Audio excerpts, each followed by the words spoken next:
आतापर्यंत सगळ्यात एक्स्ट्रीम केस काय होती बरं? केस आली होती माझ्याकडे 4 महिन्यापासून डॉग मिसिंग होता तो. ती केस खूप एक्स्ट्रीम झाली कारण ती केस जवळजवळ 2 महिना माझ्याकडे होतो. डॉग सापडला फायनली, पण तो 70 किलोमीटर लांब सापडला. बरं. पण डॉग असा आहे, तो जोपर्यंत तुमच्या घरी आहे, तुम्ही जेव्हा जेव्हा बाहेर नाही येणार तेव्हा तो तुमच्याकडे तेवढाच एक्साइटमेंट नाही येणार आणि तेव्हा तुम्ही स्ट्रेस हिल होतात. आपुलकीने तुमच्याकडे येणार, तुमच्यासोबत लाड करणार. त्यांना काही अपेक्षा नाही तुम्ही त्यांच्यासाठी खायला काय आणलंय, ड्रेस आणलाय का काय आणलंय. हेच निस्वार्थ प्रेम आहे आणि यासाठीच माणूस तर दिवसभर तरसतोय. अमेरिकन व्हेटनरी मेडिकल असोसिएशनच्या रिसर्चनुसार जवळपास 67% लोकांना वाटतं की त्यांचे पाळीव प्राणी त्यांच्या भावना अचूक समजतात. पण खरंच माणूस प्राण्यांशी संवाद करू शकतो का? याच विषयावरती बोलण्यासाठी आज आपल्यासोबत आहेत प्रसाद पंडित, जे फक्त प्राण्यांशी संवाद करत नाहीत तर ते झाडांशी, वास्तूंशी देखील संवाद साधतात. आजच्या भागामध्ये कशा प्रकारे टेलिपॅथी केली जाते याबद्दल आपण चर्चा करणार आहोत. शेतात काम करणारे मजूर होते दोघं आणि त्यांच्या शेतात काम करण्याची स्त्री होती, तिला सर्पदंश झाला. पण तो सर्पदंश झाला की नाही हे कन्फर्म नव्हतं. त्या जागेसोबत कम्युनिकेशन केलं आणि जागेला विचारलं की यांना जो दंश झाला तो सर्पदंशच झाला की आणखी काही आहे. सगळ्यात प्रेमळ डॉग कुठला आहे? माझ्या मते डॉग सगळे प्रेमळ आहेत. मग तो पिटबुल असो, रॉटवेलर असो, जर्मन शेपर्ड असो, हे लोकांनी फक्त एक दहशत तयार केली मनामध्ये. आपल्या स्टुडिओमध्ये झाड आहे, सो या झाडासोबत मागे एक झाड आहे, तुमच्या मागे एक झाड आहे. सो दोघांसोबत जर तुम्हाला कनेक्ट करता आलं तर काय?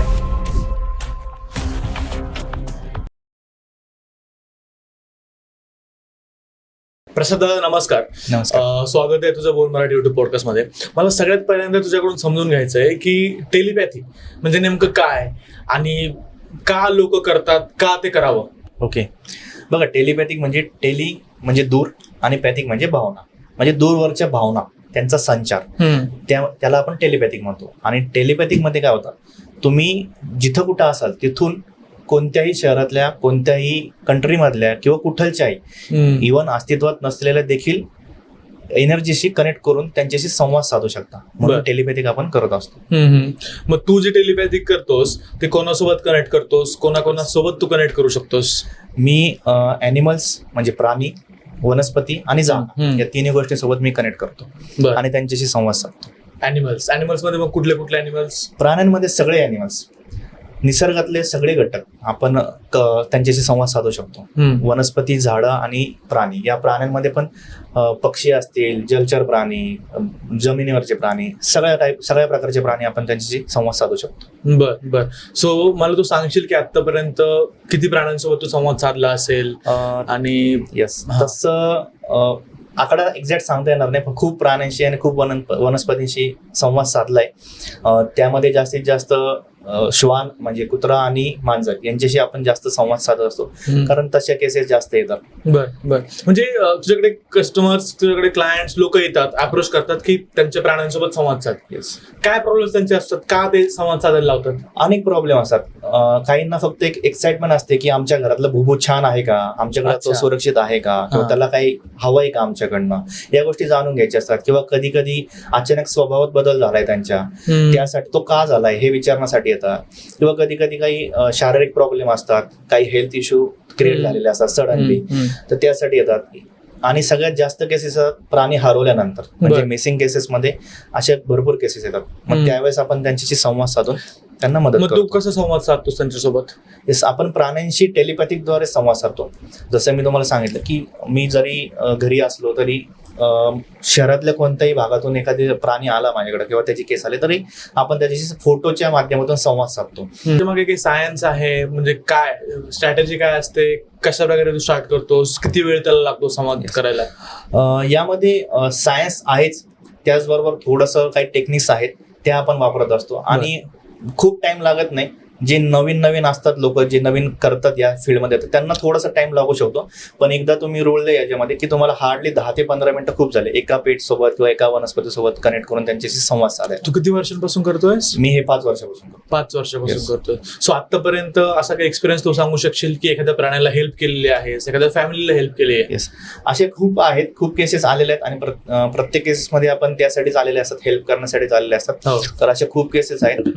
त्यातल्या त्यात एक केस मी सांगू इच्छितो की एका फॅमिलीमध्ये एक डॉग होता आणि तो डॉग पूर्णपणे हॅपी होता, खेळत होता, सगळं करत होता.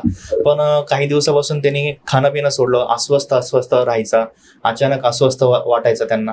सो त्यांना समजत नव्हतं की काय झालं याला. त्यांनी दवाखान्यात पण नेलं, काही सगळे टेस्ट केले, रिपोर्ट्स केले, पण सगळं काही नॉर्मल होतं. मग त्यांना समजत नव्हतं की नेमकं काय झालं असेल याला. आणि मग ती केस माझ्याकडे आली. मी त्या डॉगशी कनेक्ट केलं, त्याच्याशी बोललो, आणि तेव्हा मला कळालं की त्या डॉगने सांगितलं की त्यांच्या घरातली एक दिदी आहे, ती काही गोष्टींमुळे अस्वस्थ आहे आणि ती सुद्धा जेवत नाहीये, जेवणाकडे तिचं लक्ष नाही. आणि ते त्याला शो करत होतं त्याच्या फॅमिलीमध्ये की दिदीचं लक्ष नाहीये, दिदी अस्वस्थ आहे, तिला काही प्रॉब्लेम आहेत. सो तो स्वतःवर ते घेऊन शो करत होता. सो ते गोष्ट क्लिअर झाली आणि मी त्यांच्याशी जेव्हा बोललो, त्यांना सांगितलं की असं असं आहे का. त्यांच्या घरातल्या दिदीने पण हे ऐकलं आणि मग त्यांनी ते ॲग्री केलं, व्हेरीफाय केलं की हो असंच आहे, मला थोडंसं प्रॉब्लेम असलं, मी अस्वस्थ होते आणि माझं जेवणाकडे पण लक्ष नव्हतं. सो ती गोष्ट आपल्याला त्या डॉगनी मिरर केली, म्हणजे दाखवली थोडक्यात घरातल्या व्यक्तीची. त्यावरनं त्यांना समजलं आणि त्या दिदीने पण थोडं मग तिच्या हेल्थकडे वगैरे लक्ष द्यायला चालू केलं. मग त्यानंतर त्याने परत जेवण वगैरे चालू केलं? त्यानंतर परत चालू केलं. Okay, great. म्हणजे प्राणी अनुकरण करतात माणसाचं. प्राणी अनुकरण करतात. तुमच्या फॅमिलीवर किंवा तुमच्यावर काही संकट आलं असेल तर ते सुद्धा ते घेतात. अच्छा. तर त्याला आपण टेकिंग ऑन म्हणतो. बऱ्याच जणांचं असं असतं की खूप जणांना अनुभव पण आला असेल, ज्यांच्याकडे प्राणी आहे त्यांना, की घरात काही संकट आलंय किंवा त्यांच्यावर काही प्रॉब्लेम आलाय, तर त्या प्राण्यावर काहीतरी प्रॉब्लेम होतो किंवा तो प्राणी ते संकट घेतो किंवा मग आजारी पडणे अचानक, खूप हे होणे किंवा एक्सपायर पण होतो कधी कधी. तर ते संकट तेवढं मोठं असतं आणि ते प्राणी घेतात स्वतः. अच्छा. आपण म्हणतो देखील तसं की एखादं एक्झाम्पल सांगू शकतोस? एक्झाम्पल आहे तसे, पण सेम एक्झाम्पल सांगतो की एक केस आली होती ज्यामध्ये त्यांच्या आजोबांना पॅरालिसिस अटॅक आला होता. आणि त्यांच्याकडे जो एक फिश टँक मधला फिश होता, फ्लॉरॉन जातीचा फिश होता. तर तो फिश पूर्णपणे हेल्दी होता. फिश टँकचं टेम्परेचर वगैरे सगळं ॲक्युरेट होतं, टाइम टू टाइम फिडिंग वगैरे, एकदम हेल्दी फिश होता. पण ज्या दिवशी त्यांच्या आजोबांना पॅरालिसिस अटॅक आला, त्याच दिवशी तो मासा सुद्धा पूर्णपणे उलटा झाला पाण्यात, आणि 3 दिवसांनी तो मासा एक्सपायर झाला. पण 3 दिवस त्या आजोबांची ट्रीटमेंट चालू होती आणि 3 दिवसानंतर ते आजोबा फायनली रिकव्हर झाले, म्हणजे हॉस्पिटलमधनं घरी आले. सो जेवढं पण त्यांच्यावर जे संकट आलं असेल किंवा काय असेल, ते त्यांनी जेवढं कॅच करता येईल तेवढं कॅच केलं आणि स्वतः एक्सपायर झाला, पण आजोबांवर ते कमी प्रमाणात येऊ दिलं. सो हा एक एक्सपिरियन्स आला होता. असे खूप एक्सपिरियन्स आहेत, पण यातला एक छोटासा हा एक्सपिरियन्स. म्हणजे घरामध्ये प्राणी जर असतील तर ते आपल्यावरती येणारं संकट अगोदर घेतात, त्याला आपल्याला सामोरे जातात असं म्हणावं लागेल. येस, नक्कीच. बरं, याच्यामध्ये काही सायन्स आहे का? काही सायंटिफिक प्रूव्हन काही गोष्टी आहेत का? टेलिपॅथी किंवा जे कम्युनिकेशन तू करतोस त्याला सायंटिफिकली आता बाकीच्या काही कंट्रीजमध्ये आपण पाहिलं की तिथं बघा ब्रेन वेव्हचे काही मशीन्स किंवा तयार केले. तुमच्या ब्रेनला ते काही मशीन्स लावतात आणि तुम्ही जो विचार करतायत किंवा तुम्ही जे कल्पना करताय ती तिथं डिस्प्लेला किंवा स्क्रीनला शो होती, किंवा तुमच्या विचारशक्तीने काही गोष्टी हालचाल करतात किंवा मोमेंट होतात. तर तशा पद्धतीने सायन्सने आतापर्यंत काम केलेलं आहे.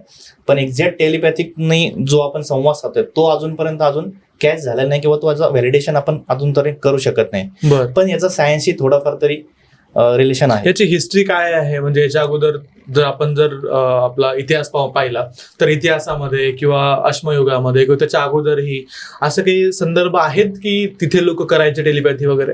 येस, जसं की बघा आपण अश्मयुगीन काळात जर गेलो तर काही लोक शिकारीला जायचे किंवा खूप दिवस ते बाहेर असायचे शिकारीच्या दरम्यान.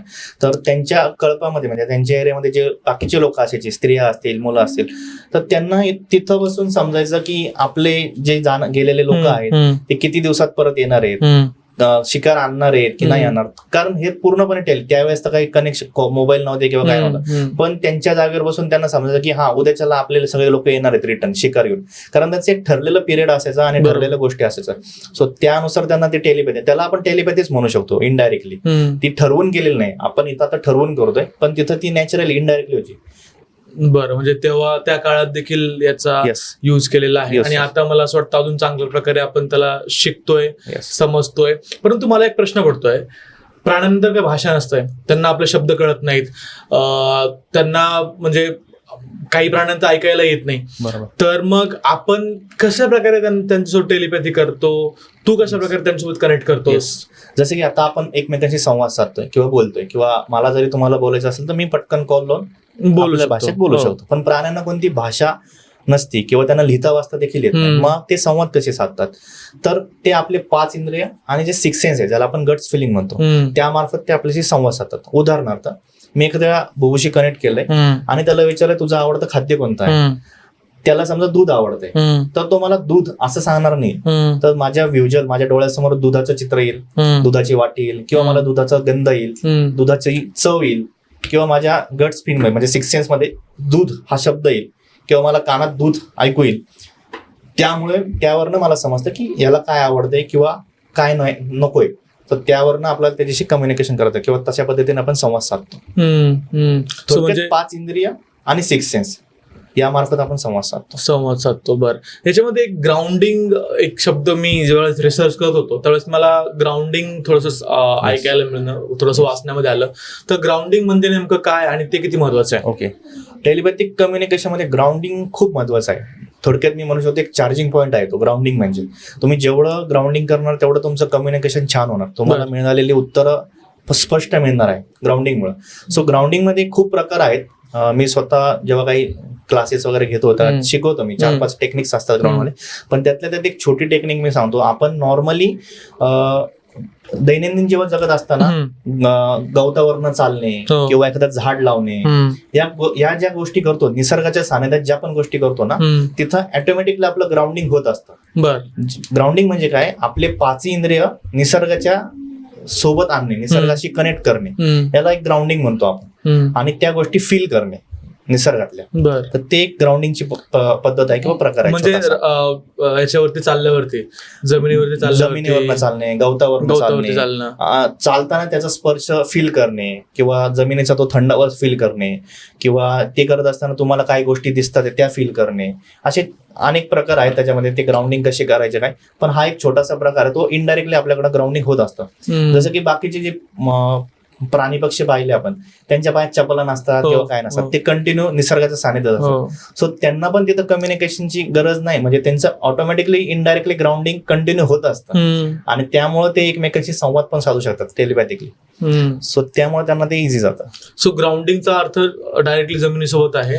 सो जमिनीसोबत आपण जेवढं जवळ जाऊ, जेवढं त्यासोबत टाइम स्पेंड करू, तेवढं चांगली ग्राउंडिंग होणार आहे. येस, असं आहे. निसर्गाच्या सानिध्यात जास्तीत जास्त राहणे आणि त्या प्रत्येक गोष्टी फील करणे, अनुभव घेणे त्या गोष्टींचा, यालाच ग्राउंडिंग आपण म्हणतो. बरं, आणि कुणी यायला पाहिजे शिकण्यासाठी? हे ज्यांना निसर्गाची किंवा प्राण्यांची आवड आहे, प्रत्येक व्यक्तीने हे शिकलं पाहिजे. मी तर म्हणतो आवड नसली तरी सुद्धा शिका, कारण काय होईल, तुमचा निसर्गाकडे बघण्याचा एक दृष्टिकोन बदल यातून, की तुम्हाला एक्झॅक्ट कळेल की निसर्ग काय म्हणतोय, प्राणी काय म्हणतात, त्यांना काय हवंय काय नकोय. तर या सगळ्या गोष्टी तुम्हाला आतून फील व्हायला लागतील आणि त्या पद्धतीने आपण माणूस म्हणून काम करू, जे आता होत नाहीये. माणूस थोडासा बदललाय किंवा स्वार्थी झालाय, स्वतःच बघतोय.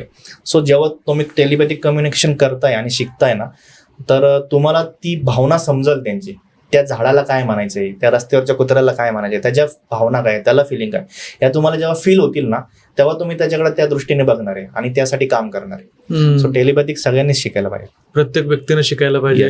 आणि मला असं वाटतं की प्राण्यांना गरज आहे, आपल्या त्या मायेची गरज आहे, आपल्या आधाराची गरज आहे, ते शिकायला पाहिजे. असा एखादा अनुभव सांगू शकतोस की तुझ्याकडून एखादा व्यक्ती शिकलाय आणि त्याने त्याच्या आयुष्यामध्ये काही प्राण्यांना मदत केलेली आहे किंवा एखाद्या व्यक्तीला मदत केलेली आहे, असं कोणी आहे?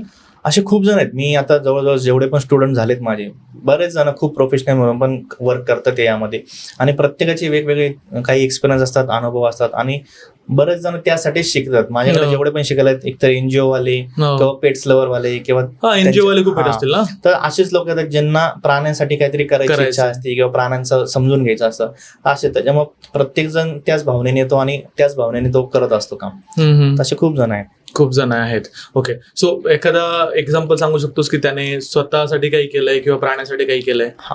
आता माझ्या बॅचमध्ये एक आहेत मॅडम. सो त्यांच्याकडे एक केस आली होती. शेतात काम करणारे मजूर होते दोघं, आणि त्यांच्या शेतात त्यांच्या ज्या काम करणारी स्त्री होती, तिला सर्पदंश झाला. पण तो सर्पदंश झाला की नाही हे कन्फर्म नव्हतं, आणि त्यांनी कम्युनिकेशन करायला सांगितलं त्या व्यक्तीला, म्हणजे ज्या मॅडम आहेत त्यांना कम्युनिकेशन करायला. त्यांनी त्या जागेसोबत कम्युनिकेशन केलं, जी शेती आहे त्या जागेसोबत कम्युनिकेशन केलं, आणि जागेला विचारलं की यांना जो हे झालाय, दंश झाला, तो सर्पदंशच झालाय की आणखी काही आहे. तर त्या जागेने लिटरली त्यांना व्हिज्युअलमध्ये तो साप दाखवला की कसा आहे तो साप आणि किती लांब आहे, किती फूट बापरे. आहे, आणि त्याच्यासोबत अजून 2 पिल्लं आहेत हे पण दाखवलं. आणि त्यांनी जे सांगितलं तर त्यांना दुसऱ्या दिवशी तो साप आणि त्याची पिल्लं तिथं सापडली त्या शेतामध्ये. आणि ते जे सांगितल्यानंतर त्यांनी ट्रीटमेंट पण केली त्या गोष्टीवर, आणि ट्रीटमेंट केल्यामुळे त्यांचा थोडक्यात जीव पण वाचला आपण असं म्हणू शकतो. जर त्यांना ते कळलं नसतं किंवा त्यांनी हलगर्जीपणा केला असता त्या बाबतीत की ठीक आहे बघू नंतर, तर कदाचित काहीतरी अपघात झाला असता. पण त्यांनी ते कम्युनिकेशन केलं, त्यांना ते समजलं, आणि एक रिस्क नको बाबा किंवा काही नको म्हणून त्यांनी ट्रीटमेंट पण केली. आणि दुसऱ्या दिवशी त्यांच्या शेतात तो साप आणि त्याची 2 पिल्लं जसं सांगितलं तसे सापडले. सो त्या बाईचा जीव वाचला त्या गोष्टीमुळे. आतापर्यंत सगळ्यात एक्स्ट्रीम केस काय होती बरं तुझ्या आयुष्यातली? माझ्या आयुष्यात आतापर्यंत तशा तर सगळ्याच केस एक्स्ट्रीम असतात, पण त्यातल्या त्यात एक केस आली होती माझ्याकडे. 4 महिन्यापासून डॉग मिसिंग होता. तो लॅब्राडोर जातीचा डॉग होता आणि 4 महिन्यापासून मिसिंग होता. आणि वयोवृद्ध आजी आहेत त्यांच्याकडे तो होता. आणि त्या खूप शोधत होत्या त्या डॉगला, कारण त्या एकुलत्या एक आहेत, त्यांच्याकडे दुसरं कोणी व्यक्ती नाही त्यांच्या घरात, त्या एकट्याच आहेत आणि त्यांचा सोबत म्हणून तोच डॉग आहे. आणि 4 महिन्यापासून त्या खूप शोधत होत्या. ती केस खूप एक्स्ट्रीम झाली, कारण ती केस जवळजवळ 2 महिना माझ्याकडे होती. आणि 2 महिना त्याच्यावर आम्ही डेली काही ना काही कम्युनिकेशन करणे किंवा एरिया सर्च करणे, अनेक गोष्टी झाल्या त्याच्यात. सो ती गोष्ट थोडी क्रिटिकल होती. आणि तो डॉग सापडला फायनली, पण तो 70 किलोमीटर लांब सापडला. सो ती केस जरा एक्स्ट्रीम होती. तुला कळालं की 70 किलोमीटर लांब तो डॉग आहे? नाही, एक्झॅक्ट कळालं नाही 70 किलोमीटर लांब आहे. पण जसं जसं तो डॉग लोकेशन देत होता, व्हेरीफाय सांगत होता, आपण डॉगला विचारत होतो की तुझ्या आजूबाजूचा परिसर कसा आहे, तुझ्या आजूबाजूचं लोकेशन कसं आहे, आणि तो परिसर दाखवत होता. तो जिथं जिथं जात होता तिथं तिथं तो परिसरच होता. आणि तसा तसा तो परिसर व्हेरीफाय होत होता. आणि फायनली तो व्हेरीफाय करता करता करता एक 70 किलोमीटर लांब एक फॅमिलीमध्ये तो डॉग, शेवटी एका फॅमिलीने पकडला होता तो डॉग. आणि त्या फॅमिलीचं त्या डॉगनी वर्णन केलं होतं किंवा लोकेशन सांगितलं होतं, त्यानुसार तो डॉग तिथं त्या लोकेशनला व्हेरीफाय झाला आणि सापडला. तर या गोष्टीला कमीत कमी 2 महिने लागले केस सॉल्व्ह करायला. तर ही सगळ्यात अवघड आणि क्रिटिकल आणि एक्स्ट्रीम आणि खूप एक्साइटमेंट होती. ज्या दिवशी तो डॉग सापडला त्या दिवशी सगळ्यात जास्त आनंद मलाच झाला होता, कारण 2 महिने त्याच्यावरती दिले होते असतो. बरोबर. सोशल मीडियावरती ना खूप साऱ्या अशा रील्स येतात जे टेलिपॅथी कम्युनिकेशन वगैरे करतात. काही लोक चांगलं कामही करतायत, पण त्यासोबतच चुकीचं काम करणाऱ्यांची ही संख्या दिवसेंदिवस वाढतीये. भले त्यांना टेलिपॅथी येत नसेल किंवा प्राण्यांसोबत संवाद साधता येत नसेल, परंतु तरीही लोकांकडून पैसे उकळण्याचं काम खूप लोक करतायत. तर हे खरं या इंडस्ट्रीमध्ये देखील होतंय, काय वाटतं तुला? येस, तसं बघायला गेलं तर होतंय. असं म्हणत नाही मी की सगळेच कम्युनिकेटर फ्रॉड आहे किंवा प्रत्येक जण चुकीचंच आहे. पण काही लोक असे आहेत जे अर्धवट ज्ञान घेतलेलं आहे किंवा चुकीचं ज्ञान घेतलंय, किंवा जरी ज्ञान घेतलं असेल तर ते तेवढं स्वतः प्रॅक्टिस करत नाही किंवा तेवढं त्यांना जमत नाही, पण तरी सुद्धा केसेस घेतात, लोकांच्या मदतीसाठी करतात, पण फी खूप घेतात. ते एनर्जी चार्जेस जे आपण असतं म्हणतो, ते खूप जास्त. किती चार्जेस घेतात? मॅक्झिमम माझ्या मते आपण एनर्जी चार्जेस स्व इच्छेने घ्यायची असते. समोरच्या व्यक्तीला जेवढं अफोर्डेबल आहे तेवढं आपण त्याच्याकडनं घेत असतो. पण काही मी असे ऐकलेत, माझ्याकडं फोन येतात मला, आणि मग मला नंतर समजतं की अशा कम्युनिटीला केस केली आणि त्यांनी 5,000 रुपये पर केस चार्जेस घेतले, 2,000 रुपये पर केस चार्जेस घेतले. तर हे खूप एक्स्ट्रीम लेवलचे चार्जेस आहे. आणि एकदाच कनेक्ट करणार तुम्ही, 5,000 रुपये घेणार, एकदाच तुम्ही सांगणार. सो ते एक मी असं म्हणू शकतो की त्या टायमाला तुम्ही थोडक्यात समोरचा व्यक्ती इमोशनल असतो त्याच्या पेटसाठी, आणि त्या गोष्टीचा तुम्ही फायदा घेताय. सो लोकांनी सुद्धा या गोष्टीचं अलर्टनेस पाहिजे लोकांमध्ये, की आपण इमोशनल जरी असलो तरी त्या सिच्युएशन मध्ये कोणाला आपण काय देतोय किंवा कोणत्या कम्युनिकेशनशी संपर्क साधतोय याच्याशी पण लोकांनी विचार केला पाहिजे. बरोबर. पण आता मला सांग की मला माझ्या प्राण्यासोबत बोलायचंय किंवा मला पाहिजे की माझ्या प्राण्याला, माझ्या पेटला काय त्रास होतोय समजून घ्यायचंय, आणि मला कसं कळणार की एखादा व्यक्ती जो कम्युनिकेट करतोय तो खरंच जेन्युइन आहे, त्याला ते करता येतं? मला काही गोष्टी ते समजू शकतो का? पहिली गोष्ट एक तर त्याच्याकडे भरपूर फीडबॅक असतील. त्याने आतापर्यंत जेवढ्या केसेस केल्यात काही ना काही त्याच्याकडे डाटा असतोच, तो तुम्ही शेअर मागू शकता, तो तुम्हाला शेअर करेल. काही लोकांचे फीडबॅक असतील त्याच्या रिलेटेड, काही लोक डेटा इफेक्ट देतील. नाही, म्हणून तर आपण रिअल फीडबॅक मागायचा त्यांना, जेणेकरून व्हॉट्सअपला जो स्क्रीनशॉट तुमचा काही चॅटिंग झाला असेल समोरच्या क्लायंट सोबत किंवा समोरच्या क्लायंटचा एखादा फीडबॅक असेल, व्हिडिओ फीडबॅक वगैरे, तो आपण मागू शकतो त्यांच्याकडं. तर ते देऊ शकतात, जे जेन्युइन आहे त्यांच्याकडे असतोच तो डाटा, तर ते देऊ शकतात. आणि दुसरी गोष्ट म्हणजे काय, जिथं तुम्हाला चार्जेस जास्त मागतात आहे ना, तिथं शक्यतो डोकं लावूच नका किंवा तिथं जाऊच नका, असं माझं म्हणणं काय असं वाटतं तुला? आहे. सरळ गोष्ट नाही, एकतर कसं इथं तुम्हाला प्रूफ नाहीये, तुम्हाला विश्वास ठेवणं भाग आहे. तुम्हाला सगळं काय आहे ते सगळं विश्वासावर बरोबर. खेळ आहे. आणि तिथं तुम्ही 5,000 2,000 3,000 असे चार्जेस देताय. सो समोरचं कितपत खरं सांगतोय किंवा कितपत खोटं सांगतोय हे आपल्याला पण माहित नाही. आणि जरी सांगितलं तर त्याच्यावर तो खूप काही सांगाल की नाही तुमचा डॉग आता इथं आहे, जरी मी तुम्हाला सांगितलं तर तो असा आहे तसा आहे, तर त्याच्यावर आपण अंधारा विश्वास तर ठेवू शकत नाही. सो असे खूप कम्युनिकेटर आहेत जे स्व इच्छेने एनर्जी घेतात किंवा मॅक्झिमम ₹500 घेतात.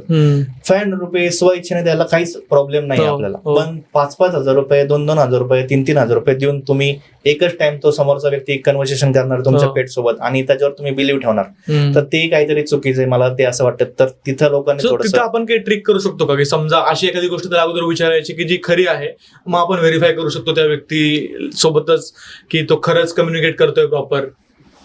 ट्रिक अशी म्हणू नाही शकत, पण त्याला आता कसं आहे, प्रत्येकाचं नॉलेज वेगळे किंवा प्रत्येकाचे स्किल वेगळे कम्युनिकेशन मध्ये. जरी टेक्निक सेम जरी असली शिकायची तरी प्रत्येकाची एनर्जी लेवल वेगळं आहे. सो समोरचा किती कनेक्ट होतोय प्रॉपरली त्यावर गोष्ट आहे. पण मुळात माझा प्रश्न तोच आहे, समोरचा जर एक्सपर्ट असेल ना तर तो तुमच्याकडनं तेवढे पे घेणारच नाही किंवा पे करणारच नाहीये. तो एक्सपर्ट आहे तर त्याला माहिती स्व इच्छेने तो ते समोरच्याकडनं घेणार आहे आणि स्व इच्छेने तो करणार आहे. जिथं एनर्जी तुमच्याकडनं एक्स्ट्रा घेतली जाते ना तर तो व्यक्ती फक्त पैसे कमवायला बसलेला आहे. बाकी त्याचा मोटिव्ह काहीच नाही, उद्देश काहीच नाही, त्याला फक्त अर्निंग हवंय त्यातून, बाकी त्याचा काही नाही. जो रिअल आहे ना तो बघणार नाही, तो समोरच्याची कंडिशन बघतो किंवा त्या पेट्सची कंडिशन बघतो, कारण तो जेन्युइन पेट्स लवर आहे. बरोबर. आणि तो जेन्युइन हेल्प करायला आलेला आहे. बरोबर. सो तिथं तो तुम्हाला फक्त म्हणतो की तुम्हाला स्व इच्छेने तुम्हाला काय द्यायची द्या किंवा मॅक्झिमम ₹500 त्याची ठरलेली असते तेवढी द्या. तर तेवढी द्यायलाच पाहिजे नाही, कारण तो शेवटी तुम्हाला टाइम देतोय. येस. तुझा प्रवास कसा झाला चालू? तू का तुला वाटलं की प्राण्यांसोबत कनेक्ट करायचंय, त्यांच्यासोबत बोलायचंय, तुला काय वाटलं? ऍक्च्युली मी पेट्स लवर आहेच पहिल्यापासून आणि पेट्स सोबत खूप काम लहानपणापासून करत आलोय. आणि एक टाइम असा आला की नाही, मला असं वाटलं की आपल्याला फिजिकल लेवलवर प्राण्यांचं सगळं समजते. प्राणी बसलाय, प्राण्याने शेपूट हलवली, प्राण्यांनी कान वरती केले, जे पण फिजिकल लेवल त्यावरून आपल्याला समजतं. आणि अनेक पेट्स लवर आहेत त्यांना देखील समजतं. घरातले पेट्स असतात त्याच्यावरून त्यांना समजतं की आमच्या पेट्सला हे हवं, आमच्या पेट्सला बॉडी लँग्वेजला समजतं. पण एक टाइम असा आला, माझ्याकडचा जो एक डॉग होता तो मिसिंग झाला. आणि मिसिंग झाल्यानंतर सेम मी पण नॉर्मल व्यक्तींसारखेच खूप सर्चिंग केलं, खूप शोधलं, पण काही सापडत नव्हतं. मग एका कम्युनिकेशन व्यक्तीकडनं मी कम्युनिकेशन करून घेतलं आणि त्यांनी काही लोकेशन सांगितले, काही व्हेरीफाय सांगितले, घरापासून किती लांब आहे, कसा आहे. आणि लिटरली तो डॉग तशाच एरियामध्ये त्याच याच्यात सापडला. सो मला तिथं एक एक्साइटमेंट आली की नाही, आपण एवढं या फील्डमध्ये करतोय किंवा आपण एवढं बॉडी लँग्वेज वगैरे सगळं समजतंय, तर आपल्याला हे पण शिकणं गरजेचं आहे किंवा आपल्याला पण मानसिक त्यांच्या इच्छा भावना समजल्या पाहिजे. सो तिथून माझा प्रवास सुरू झाला आणि याला आता 5 वर्ष झाले. सो 5 वर्षापासून तो करतो. त्याच्या अगोदर तू पेटसाठी काम करत होता? त्याच्या अगोदर मी पेटसाठी काम करायचो. पेट्सला ट्रेनिंग देणे किंवा पेट्सची केअर वगैरे कशी करणे या गोष्टी, मी गायडन्स करणे या गोष्टी करत होतो. किंवा मिलिटरी किंवा पोलीस स्क्वॉडला पेट्स देणे, तर या पद्धतीत मी काम करत होतो. मिलिटरीला देखील भेट दिल्यात? येस, मिलिटरी, पोलीस स्क्वॉड त्या ठिकाणी पण आपण केन कोर्सो वगैरे असे भेट दिलेले.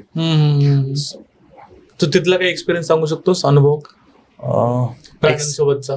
एक्सपिरियन्स असं नाही, पण आहेत असे खूप पोलीस आहेत जे खूप फॅमिली म्हणजे खूप जीवापाड प्रेम करतात. पोलीस म्हटलं की श्वानासोबत गैरसमज असं झालं काही लोकांचा पण की मिलिटरी किंवा पोलीस मध्ये जे डॉग आहेत त्यांना खूप टॉर्चर केलं जातं किंवा खूप त्यांना स्ट्रिक्ट ठेवलं जातं. तर असं नाहीये काही. काही आहे तिथं जे ट्रेनर आहेत असतात, तिथं शिस्त महत्वाचीच आहे.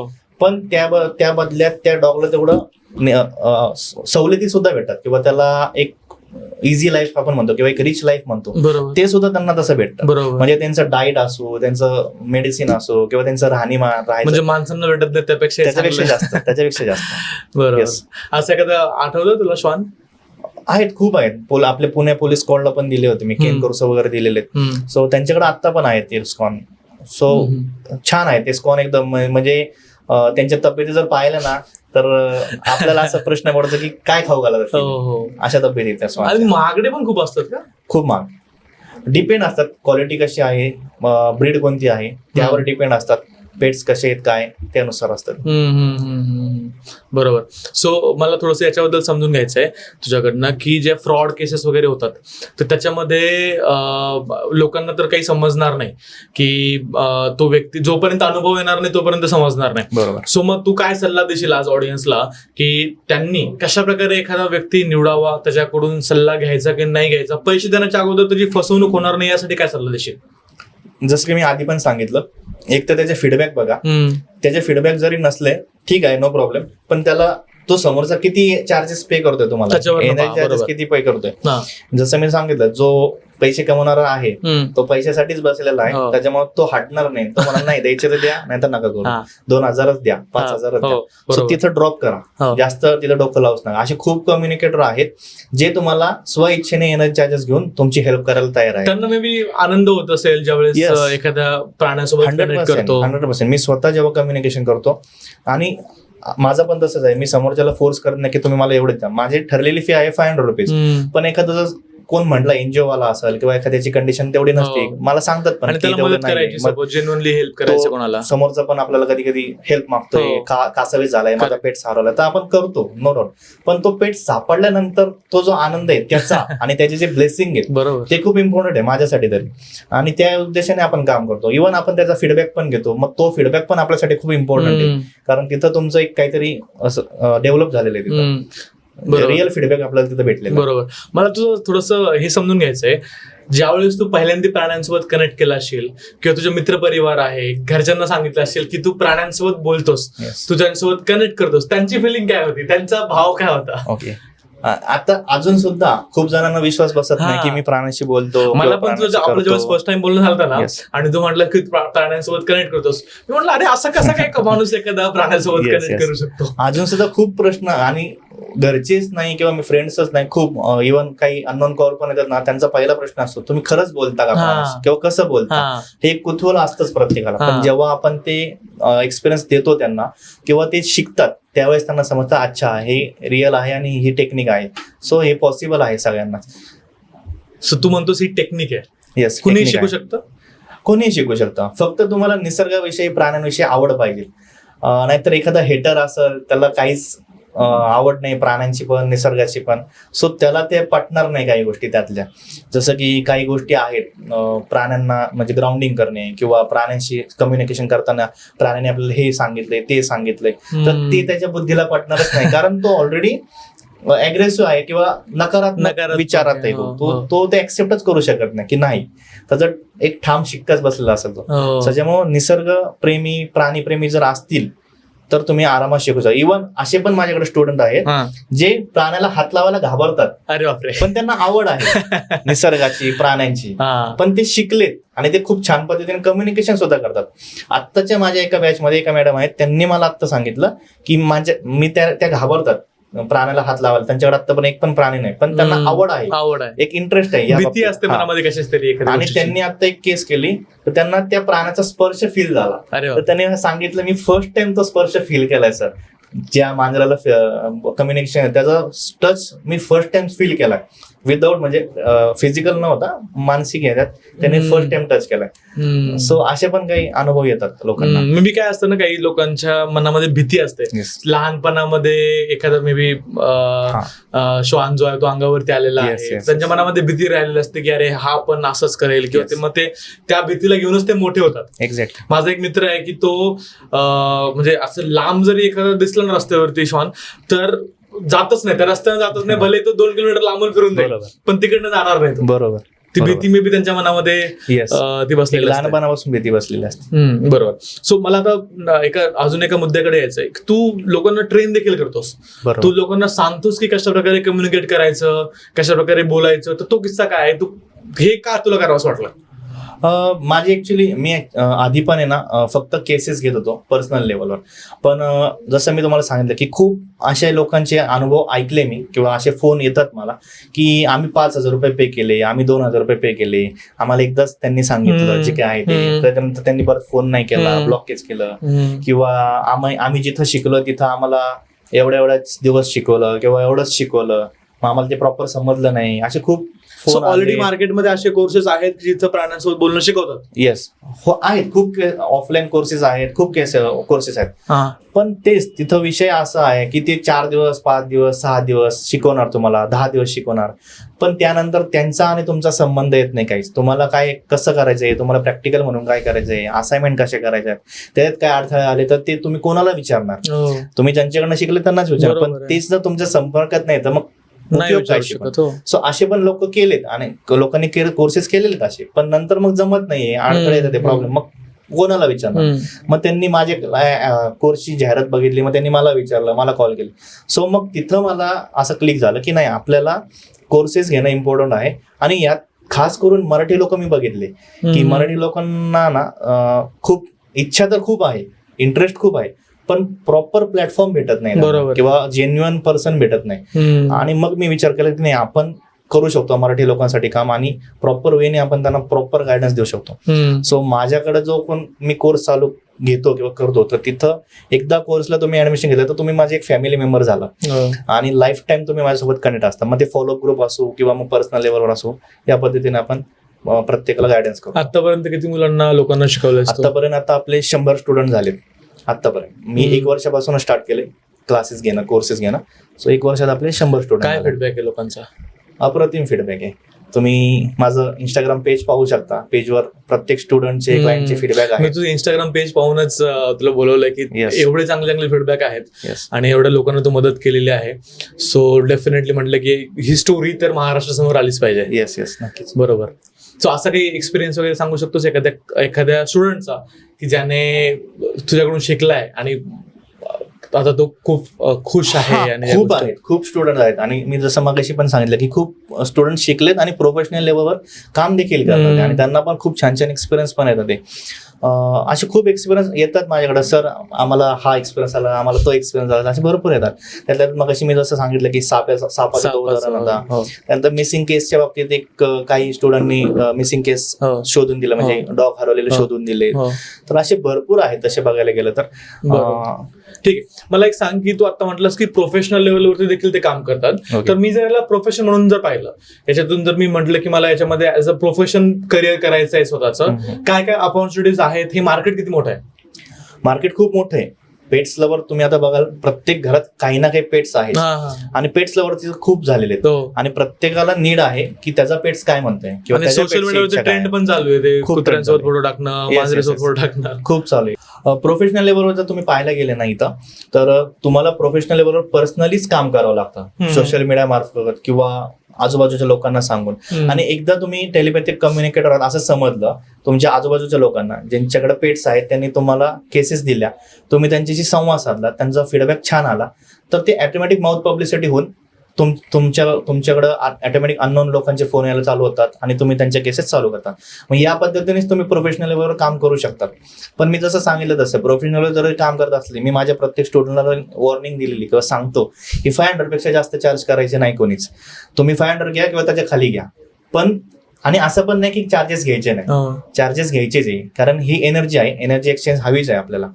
त्यामुळे चार्जेस तर तुम्हाला पे करायचेच आहेत, घ्यायचेच आहेत, पण समोर त्याची कंडिशन बघून कंडिशन मॅक्झिमम 500 किंवा त्याच्यापेक्षा कमी नाही. तुम्हाला समोरचा, इव्हन माझ्याकडे पण किंवा अनेक स्टुडंटकडे पण असे पण लोक येतात, एनजीओ वाले येतात किंवा खूप लो इन्कम येतात, तर त्यांचं तेवढं नसतंय. 500 रुपये द्यायचं म्हटलं तरी त्यांना पॉसिबल नाही, कारण त्यांचं अर्निंग तेवढंच आहे. सो मग तिथं आपण त्यांना एनर्जी चार्जेस घेतो. पण मग मी त्यांना काय सांगतो की एक तर तुम्ही 1 रुपया सेंड करा, किंवा माझ्या नावाने तुमच्या तिथलच्या डॉगला एखादं बिस्किट पुढं खाऊ घाला. तर हे आपण एनर्जी चार्जेस घेतो, ज्याची कंडिशन नाहीये त्याची, पण ज्याची आहे त्याला 500 रुपये कंपल्सरी. सो या पद्धतीने तुम्ही प्रोफेशनल लेवलवर काम करू शकता. आणि नाही म्हटलं तरी तुमचा एकदा फीडबॅक चांगला भेटला लोकांना, लोकांना समजलं की नाही हे खूप छान कम्युनिकेशन करतात, तर दिवसाला 5-5, 4-4 केसेस पेंड असतातच डेली. मला तरी येतात 5-5 केसेस, 6-6 केसेस पेंडिंगला असतात. मी कधी कधी इग्नोर करतो, स्टुडंटकडे पास करतो. आत्ता येता मला गाडीत फोन आलेत की आमचं पेट हरवलं. मी म्हटलं आज मला पॉसिबल नाही, मी स्टुडंटचे नंबर देऊन त्यांच्याकडे पाठवले. सो या पद्धतीने प्रोफेशनल काम करू शकता तुम्ही. बरोबर. दादा, मला एक खूप इंटरेस्टिंग क्वेश्चन तुला विचारायचं आहे. आजकाल सोसायट्यांमध्ये ना खूप सारे आपण व्हिडिओज पाहतो, व्हायरल होतात, न्यूज येतात की 2 प्रकारचे लोक झालेले आहेत. एक आहेत की ज्यांना कुत्रा खूप प्रिय आहे आणि दुसरं आहेत की त्यांना पाहावंसं पण वाटत नाही. बरोबर. सो हे असं का होतंय आणि ते का हार्म करतात? एखादा श्वान जो आहे, कुत्रा जो आहे, तो का हार्म करतो एखाद्या सोसायटीतल्या मेंबरला? बघा, याच्यामध्ये एक माझ्याकडे केस आली होती, खूप इंटरेस्टिंग केस आहे. आणि माझ्या मते त्या केसमध्ये सोसायटीने जो निर्णय घेतला त्या पद्धतीने सगळ्या लोकांनी किंवा सगळ्या सोसायटीच्या किंवा कॉलनीतल्या लोकांनी विचार करायला पाहिजे. केस अशी होती, त्या सोसायटी खाली एक डॉग होता आणि तो डॉग येणाऱ्या जाणाऱ्या लोकांवरून भुकायचा विनाकारण, काही कारण नसताना. सो त्यामुळं काही लोकांना भीती वाटायचीच की मुलांना कसं खाली सोडायचं किंवा काय, डॉग चावला तर कसं. आणि तो डॉग असा होता, तो खाली असायचा सोसायटीच्या, पण त्याला पण जेव्हा पण टॉयलेट लागल किंवा काय लागल तो वरती सोसायटीत जाऊन करायचा. सो तो अजून एक त्रासदायक प्रकार झाला होता सोसायटी लोकांना. पण सोसायटीने तिथं खूप संयमाने काम घेतलं. त्या डॉगला मारलं नाही, त्या डॉगला हार्म केलं नाही ना, कुठं दिलं. त्यांनी कम्युनिकेशन केलं. त्याला नेमकं काय आहे, त्याचं म्हणणं काय किंवा तो का असं करतो हे जाणून घेण्यासाठी त्यांनी कम्युनिकेशन केलं. जेव्हा मी त्या डॉगशी कम्युनिकेशन केलं तेव्हा असं समजलं, त्याला मी विचारलं तू का बघतोय विनाकारण येणाऱ्या जाणाऱ्या लोकांबरोबर.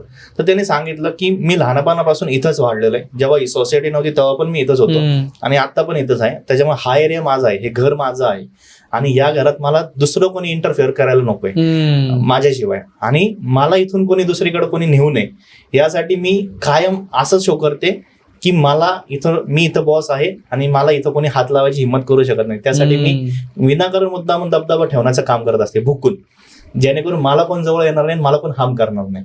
पहिली गोष्ट. दुसरी गोष्ट, त्याला म्हटलं तू खाली टॉयलेट वगैरे करायचं सोडून सोसायटीत जाऊनच का करते. तर तिने तेच सांगितलं, माझं हे घर आहे आणि मी तिथं जेव्हा त्या जागेवर बिल्डिंग नव्हती तेव्हापासून मी तिथं जाते आणि तिथं सगळं राहते. सो आणि तिथं सोसायटीमध्ये 2 मुलं आहेत, ते 2 मुलं माझ्यावर खूप प्रेम करतात, मला खायला प्यायला घालतात. सो मला ती त्यांची म्हणजे माझं ते घरच आहे आणि ती त्याच फ्लोअरवर जाऊन टॉयलेट करते, इतर कोणत्या फ्लोअरवर करत नव्हती. जे मुलं तिला खायला घालतात त्याच फ्लोअरवर करत होती, ती दुसरीकडे करत नव्हती. पण येणाऱ्या जाणाऱ्यांना ते डिस्टर्ब व्हायचं, पण ती तिथंच करायची. मग तिने ते सांगितलं की असं आहे. आणि ही रेकॉर्डिंग मी पाठवलेली, जे सोसायटीचे जे चेअरमन आहेत त्यांनी मला केस दिली होती, तर त्यांना मी पाठवली होती. आणि त्यांनी एक सोसायटीची मिटिंग घेतली, त्या मिटिंग मध्ये ते ऐकवलं सगळ्यांना आणि त्याच्यावर डिस्कशन केलं की काय करायचं याच्यावर. आणि जे मुलं होते जे खायला प्यायला घालायचे त्यांनी पण ऐकलं. मग त्यांनी निर्णय घेतला की आम्ही याला अडॉप्ट करतो. आणि अडॉप्शनचं ठरलं त्यांचं. अडॉप्शनचं ठरल्यानंतर सोसायटीने अजून एक हेल्प केली की तिचा मेडिसिनचा खर्च आणि त्याचा खायचा खर्च सोसायटीच्या मेंटेनन्स मध्ये ऍड करून तिचा तो सगळा खर्च लाईफ टाईम करण्याचा निर्णय घेतला. फक्त ती राहणार या 2 मुलांच्या घरी, पण बाकीचा तिचा जो पण खर्च आहे जो सोसायटी करणार, जेणेकरून त्या व्यक्तीला पण सांभाळायला त्रास नाही, त्या दोघांना पण, आणि सोसायटीला पण त्रास नाही. आणि हळूहळू आता अशी सिच्युएशन झाली, त्या सोसायटीमध्ये तो डॉग अजूनही आहे. त्या सोसायटीमध्ये लहान मुलापासून म्हाताऱ्या व्यक्तीपर्यंत सर्वजण त्या डॉगला ओळखतात आणि तो डॉग सगळ्यांना ओळखतो. त्याच्यामध्ये तर हार्म व्हायचा किंवा भीतीचा प्रश्नच राहिला नाही आता. आणि एक उलट सोसायटीला त्यांना फुकट हे भेटलाय, वॉचमन भेटलाय किंवा प्रोटेक्टर म्हणू शकतो आपण, तो भेटलेला आहे. सो त्या पद्धतीने त्यांनी ही खूप छान ट्रीटमेंट घेतली आणि ती केस आवडली होती मला. बरोबर. म्हणजे पहिले तर गावाकडे प्रत्येक घरामध्ये एक कुत्रा असायचाच. म्हणजे आता माझंही, मी नगरचा प्रॉपर, तिथं आमच्या गावात प्रत्येक घरामध्ये एक कुत्रा असायचा. पण आता ते कल्चर नाही दिसत. आता ते लोक घरात कुत्रा ठेवायचा म्हटलं 100 वेळा विचार करतात की ठेवू की नको, त्याला सांभाळू की नको, की तो चावल. मग इव्हन लहान लहान मुलांना देखील भीती वाटायला लागली. म्हणजे लहानपणी मला आठवतं की शाळेत जायचं तर कुत्रा मागे यायचा. बरोबर. असं म्हणायची मम्मी की आता मी जेव्हा शाळेत, माझं गावातच घर आणि शाळा जवळच होती, जास्त लांब नव्हते, 1-1.5 किलोमीटरवरती असायची. मी चालत जायचो. तर मी निघालो शाळेत, तो माझ्या मागे यायचा. बरोबर. शाळेच्या मी गेटमध्ये एंट्री केली तर तिथून मागं फिरायचा. येस. अशी भरपूर होते. आणि आपलं लहानपणच माझ्यामध्ये जे 90s किड किंवा त्यांच्या बालपणात असे किस्से भरपूर ऐकले. अरे मी त्याच्या घरी गेलो होतो, त्याच्या कॉलनीत ते कुत्रं होतं, असं मागं लागलं माझ्या, मी वाचलो त्यात. असे खूप किस्से आपण ऐकले आणि असं खूप ठिकाणी होतं आणि अजूनही होतं. पण आता साधं कुत्रं भुकलं तरी त्या कुत्र्याला डायरेक्ट मारून टाकण्यात येतं किंवा काय त्याच्याविषयी काय बाकीच्या गोष्टी होतात त्या न सांगण्यासारख्याच आहे. पण पूर्वीच्या काळी असं काही नव्हतं, कारण तेव्हा ना माणसाला प्राणी, निसर्ग या गोष्टींची व्हॅल्यू होती. त्यांना त्याची माहिती होती, हा काय किती इम्पॉर्टंट आहे, हा जीव किती इम्पॉर्टंट आहे. जरी तो कुत्रा मागा लागला किंवा हे झालं, आता असं नाहीये की कोणाला तो चावला नाहीये, आधीच्या काळी तर 14 इंजेक्शन घ्यावे हो, लागायचे, हो. आता तर एका इंजेक्शन मध्ये काम होते. हा. पण तेव्हा कोणी मारलं नाही कुत्र्यांना किंवा तेव्हा कोणाला असा थॉट्स आला नाही, कारण तेव्हा स्वार्थी भावना कमी होती बरोबर, माणसाची. माणूस बरोबर. निसर्ग एक मिळून मिसळून राहणे. आता खूप माझं आमचं तुमचं असं झालं. त्याच्यामुळे माणसाला स्वतःच्या लाईफमध्ये थोडं जरी काही वेगळं काही झालं किंवा इंटरफेअर झालं, मग तो कुत्रा असो किंवा एखादं झाड असो किंवा काही असो, त्याला जर डिस्टर्ब व्हायला की तो विचार न करता समोरच्याला काढून टाकतो किंवा संपून टाकतो. सो ही मेंटॅलिटी कुठेतरी थांबली पाहिजे, बरोबर किंवा जो क्रूरता आली माणसामध्ये किंवा तो आला नाही तो कुठेतरी कमी झाला पाहिजे. बरोबर. कारण बरोबर. निसर्ग आहे, प्राणी आहे म्हणून मानव आहे, हम्म. आणि मानव आहे म्हणून ते आहे. बरोबर. ही जोड साखळी आहे. हम्म. ती जर कंटिन्यू राहिली तरच ते सृष्टी चालणार आहे किंवा ते चक्र चालणार आहे. अदरवाईज बरोबर. कुठेतरी प्रॉब्लेम येणारच आहे. बरोबर. मला एक याच्यामध्ये कुत्र्यांबद्दलच एक विचारायचं आहे की भटक्या कुत्र्यांना खूप लोक फीड करतात, फीडिंग करतात, मग ते योग्य आहे का? त्याने काय 100% योग्य आहे. बघा, आपल्याला 2 दिवस उपाशी ठेवलं तरी सुद्धा आपल्याला त्रास होतो, आपण हायपर होतो. 2 दिवस सोडा, एक पूर्ण अर्धा दिवस जरी उपाशी राहिलो तर आपले हातपाय कापायला लागतात, आपल्याला अग्रेसिव्ह होतो आपण. एखाद्याने कोणी काही थोडंसं काही बोललं तर आपण त्याला लगेच बोलतो, तुला कळतं का मी उपाशी आहे वगैरे, मला भूक लागली, अशा पद्धतीने. सो ते तर 4 दिवस एका 4 बिस्किटासाठी ते वाट बघत असतात, आणि त्यांना राहायला जागा नाही, बसायला जागा नाही. कोणी कुठं बसलं तर कोणी लगेच हाडतूड करतंय, झोपायला जागा नाही, ऊन वारा पाऊस सगळं बाहेरच आहे. सो ऍटलिस्ट त्यांना एक टाइमचं फीड जरी भेटलं तर निदान त्या बाकीच्या गोष्टी ते ऍडजस्ट करू शकते.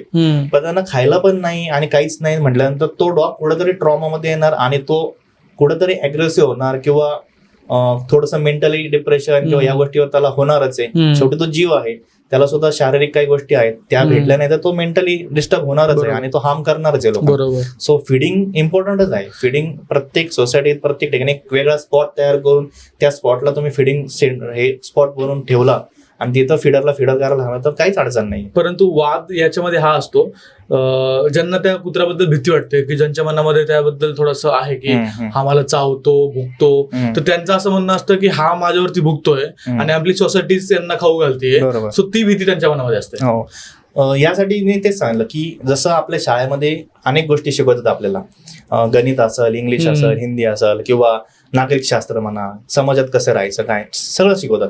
पण शाळेत असं कधीच शाळेत फक्त सांगतात प्राणी मात्रांवर दया करा, मुक्या जनावरांना खाऊ घाला, पण प्रॅक्टिकल कधीच करून घेत नाही. जर शाळेत जर असं झालं ना की एखादा 2-3 डॉग आणलेत आणि प्रत्येक मुलाला त्याला खाऊ पिऊ घ्यायला सांगितले, त्याच्यासोबत हात लावायला सांगितलंय, खेळायला सांगितले, आणि असे डॉग आणायचे जे एकदम फ्रेंडली आहेत, ट्रेन आहेत ऑलरेडी, जेणेकरून त्या व्यक्तीची भीती जाणार आहे. आणि एकदा भीती गेली तो ऑटोमॅटिक बाकीच्या डॉगला खाऊ पिऊ घालू शकतो. आणि एकदा डॉग असा प्राणी ना, त्याला तुम्ही 2 दिवस 3 दिवस खाऊ घाला, 4थ्या दिवशी तो तुमच्या मागे शेपूट हलवतच येणार, तो भुकत येणार नाही तुमच्याकडे. तुम्ही फक्त त्याला आवाज द्यायचा अवकाश किंवा तुमचा स्मेल यायचा अवकाश, तो शेपूट हलवतच येणार तुमच्याकडे. सो त्याच्यामुळे घाबरायचं काहीच कारण नाही. फक्त एक लहानपणापासून कोणी शिकवलं नसतं आपल्या पालक लोकांनी, किंवा लहानपणापासून हे तिथं भुबईत जाऊ नको, तिथं भुबईत जाऊ नको, आणि ती भीती बसून राहते मनात. ती भीती नाही घालायला पाहिजे माझ्या मते तरी. बरोबर बरोबर. सो मला आता एक सांग, समजा आपला पॉडकास्ट पाहणाऱ्या एखाद्या व्यक्तीच्या मनामध्ये ती भीती आहे, एखाद्या प्राण्याबद्दलची भीती आहे, आणि त्याला आवड आहे, त्याला वाटतं की अरे याला याच्या जवळ जायचंय, मला याला घ्यायचंय, याला फिरवायचंय, बरोबर, पण भीती मनामध्ये, त्याने ती भीती कशी घालवली पाहिजे, काय 2-3 स्टेप त्याने करायला पाहिजे बरं? त्याच्या ओळखीमध्ये असे काही लोक असतील ज्यांच्याकडे डॉग आहे आणि तो ट्रेन आहे, म्हणजे फक्त एका कमांडवर एका शब्दावर तो मुवमेंट करतो, तर अशा डॉग सोबत ते कंबाईन करू शकतात किंवा थोडंसं त्याच्यासोबत मॅच करण्याचा प्रयत्न करू शकतात. कारण तिथं त्याला नो रिस्क आहे, झिरो रिस्क आहे. कारण डॉग फुल ट्रेन आहे, प्रेमळ आहे. शक्यतो गोल्डन रिट्रीव्हर झालं, लॅब्राडोर झाले, बीगल झाले, हे जे डॉग आहेत हे खूप प्रेमळ असतात, हे अग्रेसिव्ह अजिबात नसतात. आणि खूप क्वचित एखादा असतं की लॅब्राडोर अग्रेसिव्ह झाला, खूप क्वचित केसेस, 100 एखादी केस, पण 99% हे डॉग प्रेमळ असतात. सो त्यांच्यापासून तुम्ही सुरुवात करू शकता. त्यांच्यासोबत बॉन्ड करणे, त्यांच्यासोबत खाऊ पिऊ घालणे, खेळणे, त्यांना फिरायला नेणे, तिथं त्यांचं भीती कमी होऊ शकते, स्केरी कमी होते, आणि मग हळूहळू त्या बाकीच्या डॉग सोबत ते कनेक्ट होऊ शकतात. मेंटली आपण जेव्हा एखाद्या प्राण्यासोबत टाइम स्पेंड करतो, काय म्हणजे का माणसं टाइम स्पेंड करतात प्राण्यासोबत? बघा, सायंटिफिक रिझन असं आहे, जसं आता एक आवड आहे किंवा नॅचरली ती आवड आहे म्हणून ठीक आहे, वेगळी, पण याच्यामध्ये सायंटिफिक प्रूफ पण झालेलं आहे. फक्त प्राणीच नाही तर ॲक्वेरियम पण म्हणा घरातला, किंवा डॉग आहेत, कॅट आहेत, आपण त्यांच्यासोबत जेव्हा टाइम स्पेंड करतो ना, आपण दिवसभर खूप स्ट्रेसमध्ये असतो, दिवसभर धकाधकीचे जीवन करून काम करून येतो. मला सांगा असं कोणता व्यक्ती आहे की तुम्ही घरातून, आता तुम्ही दिवसभर काम केलं आणि घरी गेल्यानंतर घरातला व्यक्ती तुमच्याकडे पळत येतं, ये माझा दादा आला, माझे पप्पा आले, असं कोण होतं? नाही होत. खूप क्वचित असतात काही मुलं, माझे पप्पा आले, माझे बाबा, आणि ते लहान असेपर्यंत. मोठं झाल्यानंतर त्यांना काही इंटरेस्ट पण, हा आले गेले विषय संपला. पण डॉग असा आहे, तो जोपर्यंत तुमच्या घरी आहे, मरेपर्यंत, 15 वर्षाचा असो 18 वर्षाचा, तो शेवटपर्यंत तुम्ही जेव्हा जेव्हा बाहेर नाही येणार तेव्हा तेव्हा तुमच्याकडे तेवढाच एक्साइटमेंट नाही येणार, आणि तेव्हा तुम्ही स्ट्रेस हिल होतात. जो पण दिवसभराचा ताण आहे तो तिथं तुमचाच निघून जातो, तेव्हाच निघून जातो तुमचा तो ताण, आणि हलकं वाटतं की एक असतं ना माणसाला की आपुलकीने कोणतरी यावं, किंवा, आणि ते फक्त डॉगच करतो किंवा घरातले पेट्सच करतात. आपुलकीने तुमच्याकडे येणार, तुमच्यासोबत लाड करणार, त्यांना काही अपेक्षा नाही तुम्ही त्यांच्यासाठी खायला काय आणलंय, ड्रेस आणलाय का काय आणलंय, त्यांना फक्त दोन तुमचे प्रेमाचे हात फिरवणे, 2 शब्द एवढंच हवं असतं. हेच निस्वार्थ प्रेम आहे, आणि यासाठीच माणूस तर दिवसभर तरसतोय. त्याला निस्वार्थ प्रेम हवंय, त्यासाठी सगळं चक्र झालंय, पण त्याला हेच समजत नाही की हे निस्वार्थ प्रेम इथून भेटतंय, आणि ते नकोय तर मग दुःख प्रॉब्लेम्स तर चालूच राहणार आहे. सो माझ्या मते जर तुम्ही आलेत आणि जर तुमच्या घरात डॉग आहे तर 100% जे आता बघत असतील त्यांना पण तो एक्सपिरियन्स असेल. जेव्हा पण थकून भागून येणार, घरी आल्यानंतर तो डॉग एवढा प्रेमाने येतो, उड्या मारतो, आपण त्याला हात लावतो, तर तिथंच त्याचा सगळा ताण निघून जातो आणि रिलॅक्स होऊन जातो, पुढचा त्याचा जर्नी सोपी होते. सगळ्यात प्रेमळ डॉग कुठला आहे, म्हणजे जर समजा एखाद्याला घरात ठेवायचं असेल? अच्छा, नो हार्म. माझ्या मते डॉग सगळेच प्रेमळ आहेत, सगळे प्रेमळ आहेत. मग तो पिटबुल असो, रॉटवेलर असो, जर्मन शेपर्ड असो, हे लोकांनी फक्त एक दहशत तयार केली मनामध्ये की नाही पिटबुल आहे, रॉटवेलर आहे. पण जर तुम्ही लहानपणापासून त्याला तेवढ्या माणसांमध्ये ठेवला आणि त्याला तशी हॅबिट्स लावली, तशी सवय लावली, तसा ट्रेन केला, तर तो कोणालाच हार्म करणार नाही, तुम्ही सांगेपर्यंत. जर सांगितल्यावर काम करेल. ट्रेन केल्यानंतर आपण तेवढं शिकूया. आणि डॉगचा धर्मच तो आहे ना, प्रोटेक्शन किंवा संरक्षण करणं. बरोबर. पूर्वीच्या काही डॉग किंवा मिलिटरी, पोलीस मध्ये यासाठीच यूज करतात डॉग, समोरच्याला अटॅक करण्यासाठी किंवा चोराला पकडण्यासाठी किंवा प्रोटेक्शनसाठी, तुमच्या प्रोटेक्शनसाठी. सो डॉगचा तो धर्म आहे, त्याच्या डीएनए मध्ये ते भरून आहे. फक्त इथं तुम्हाला त्याला ट्रेन करायचंय आणि इथं त्याला माणसांमध्ये ठेवायचे. लोक काय करतात, ते डॉग आणतात, एका गॅलरीत बांधून ठेवलाय, साखळीने हे केलंय, फिरायला फक्त 15 मिनिटं काढलाय, फिरून आणला, परत बांधून ठेवलाय. याचं अटॅचमेंटच नाही माणसासोबत त्याची काही. जो फिरायला नंतर जो खायला घालतो त्याच्यासोबत फक्त अटॅचमेंट, बाकीच्या घरातल्या व्यक्तींसोबत अटॅचमेंटच नाही. आणि चुकून मग एखादा घरातला व्यक्ती काही आणायला गेला किंवा काय करायला आणि त्यांनी अटॅक केला, तर मग तो डॉग बदनाम झाला की त्या डॉगने घरातल्याच व्यक्तीला अटॅक केला. बरोबर. पण लहानपणापासून त्याला सवयच नाही ना त्या डॉगला, किंवा त्या घरातल्या व्यक्तीने त्याच्यासोबत कधी कंबाईनच केलं नाही किंवा बॉन्डिंगच ठेवलं नाही. सो तो अग्रेसिव्ह तर राहणारच, हार्म तर होणार, कारण त्याचा तो धर्म आहे प्रोटेक्शन करणं. सो मग त्यातल्या त्यात म्हटलं तर गोल्डन रिट्रीव्हर, बिगल, लॅब्राडॉर, पॉमेरियन आणि स्ट्रीट डॉग. स्ट्रीट डॉग खूप प्रेमळ असतात. तुम्ही स्ट्रीट डॉगला एक दिवस फक्त बिस्किट खाऊ घालून बघा, दुसऱ्या दिवशी तुमची गाडी आली ना, तो कॉलनीत कुठे असू ते पळत येणार तुमच्याकडे, तो शेपुडावर. बरोबर. तर आपण फक्त म्हणतो की स्ट्रीट डॉग हार्म करतात, ते स्ट्रीट डॉग भुकतात, ते चावतात. ते स्ट्रीट डॉग विनाकारण कोणालाच हार्म करत नाही. जोपर्यंत त्यांच्या एरियात किंवा त्यांना काही प्रॉब्लेम होत नाही तोपर्यंत ते अग्रेसिव्ह भूमिका घेत नाही. सो स्ट्रीट डॉग खूप प्रेमळ आहे. आणि माझ्या मते जातीवंतांपेक्षा स्ट्रीट डॉगला जर आपण प्राधान्य, कारण आपलं शेवटी इंडियन ब्रीड आहे. सो इंडियन ब्रीडला जर प्रॉपर तशी फॅमिली भेटली, त्याला तसा मेंटेनन्स भेटला, तर स्ट्रीट डॉग खूप अशी सुंदर ब्रीड आहे ना की त्याची तुलना करू शकत नाही आपण. एक वेळ जातीवंत ब्रीडला मेडिसिन आहे, त्याचा मेंटेनन्स आहे, त्यांना जरा काही ऊन आलं की त्यांचे पाय भाजतात, पाण्यातून जायचं म्हटलं तर उडे पान, सॉक्स घाला, हे करा. स्ट्रीट डॉगला तसं काही नसतं. स्ट्रीट डॉगला तुम्ही वर्षातून एकदा व्हॅक्सिनेशन केलं, त्याचं संपला विषय. त्याला बाकी काही जास्त लागत नाही. त्याला तुम्ही शिळी चपाती द्या, भाकरी द्या, काही द्या, इझी आहे मेंटेनन्सला. ऍक्च्युली ते द्यायचं नसतं. आपण जेव्हा डॉग पाळतो तेव्हा त्याला छान पद्धतीने प्रॉपर त्याचं नॉनव्हेज किंवा त्याचं आहार, त्याचे पेडिग्री फूड वगैरे जे काय असेल ते, सो ते आपण करतोच. पण जर एखाद्याला शक्यच नाही, तेवढं एफोर्ड नाही करू शकत, तर तो भाकरी पण खाऊ घालू शकतो त्या डॉगला आणि इझी खातो आनंदाने. सो ते इम्पॉर्टंट आहे. बरोबर. एक मला विचारायचं आहे की आपण जेव्हा रस्त्यानं पाहतो एखादी गाडी आली ना, तो काही कुत्रे असतात की ते त्याच्या मागे एवढं धावतात येस येस की त्याला आता असं वाटतं की त्या जो गाडी चालवतो त्याला एकदम पकडून Yes. खाऊनच टाकतील, Yes, चावतीलच त्याला. तर हे का होतं? एक तर जे टू व्हीलर वाले असतात हा. ना त्यांचे आवाज खूप कर्कश असतात पहिली हा. गोष्ट त्या गाड्यांचे, आणि एक तर सायलेंट असतात, इलेक्ट्रिक बाईक असतात. माझ्या कॉलनीतलं सांगतो, माझ्या डॉगचं स्वतःच सांगतो, त्या डॉगला माझ्याकडे इलेक्ट्रिक बाईक आहे आणि मी इलेक्ट्रिक बाईक घेऊन जातो हे त्याला माहिती आहे. पण कॉलनीतून दुसरी इलेक्ट्रिक बाईक गेली ना की तो त्याच्या मागे लागतो की त्याला असं वाटतं हा आपली गाडी घेऊन चालला अच्छा. आणि तो त्याच्या मागे लागतो. पहिली गोष्ट. दुसरी गोष्ट, जेव्हा 4 व्हीलर असतात ना तर त्या फोर व्हीलरवर दुसऱ्या डॉगनी काही युरिन केलेले असतात किंवा त्यांचा जो गंध असतो तो तिथं कनेक्ट झालेला असतो. आणि डॉगचं नेचर असं आहे, डॉग जिथं आहे ना तिथं तो त्या एरियामध्ये स्वतःचं वर्चस्व ठेवण्याचा प्रयत्न करत असतो. कारण तो जर तिथं त्याचं स्वतःचं वर्चस्व टिकवू शकला, स्वतः बॉसिंग करू शकला, तर त्या एरियात येणाऱ्या सर्व सुविधा त्याला पहिले भेटतात. जसं की फिमेल्स असतील किंवा राहण्याची, खायची पाई, झोपण्याची सोय, या सगळ्या गोष्टी त्याचा पहिला अधिकार त्याला भेटतो आणि मग बाकीच्या डॉगला. सो त्याच्यामुळे तो तिथं दुसऱ्या एरियामध्ये, त्या एरियामध्ये दुसऱ्या डॉगला येऊ देण्याचे चान्सेस कमी असतात. येऊ देतच नाही तो शक्यतो. आणि मग त्या गाडीवर समजा काही दुसऱ्या डॉगने काही युरिन केले असेल किंवा हे आणि तो स्मेल त्याला आला की त्याला असं वाटतं की या गाडीत दुसरा डॉग आहे किंवा काय आहे, आणि मग तो त्या गाडीच्या मागे लागतो. सो या पद्धतीने ते मागे लागतं. मला सांग की आज आपले जे डॉग्स आहेत त्यांची संख्याही खूप जास्त वाढते आणि खूप झपाट्याने वाढते. आणि मला वाटतं तेवढे फिडरही नाही आहेत की जे त्यांना सगळ्यांना खाऊ घालू शकतील. मग याला कसं आपण कंट्रोल करू शकतो? बरोबर. जसं मी सांगितलं, सगळ्यात पहिले तर प्रत्येक सोसायटी, प्रत्येक कॉलनीमध्ये हा अवेअरनेस तयार झाला पाहिजे की डॉग काही करत नाही. जर तुम्ही त्याला प्रेम दिलं, तुम्ही त्याला खायला घातलं, तर डॉग काहीच करत नाही तुम्हाला, आणि त्या पद्धतीने तुम्ही फिडर करू शकता. दुसरी गोष्ट, डॉग हा असा प्राणी ना जो 8 महिन्यानंतर ऍडल्ट मोड मध्ये येतो. ऍडल्ट मोड मध्ये आल्यानंतर त्याला एका टायमाला 10 ते 12 पिल्लं होतात. त्यातले 6-7 पिल्लं जर फिमेल निघाल्या तर त्या पण ऍडल्ट होणार आहे 8 महिन्यांनी आणि त्या पण पिल्लं देणार आहेत. सो एका डॉग मुळे 100 पिल्लं एका वर्षात, एका डॉग मुळे 100 डॉग्स तयार होऊ शकतात. सो हे कुठेतरी कंट्रोल झालंच पाहिजे. सो यासाठी स्टेरिलायझेशन करणं खूप इम्पॉर्टंट आहे.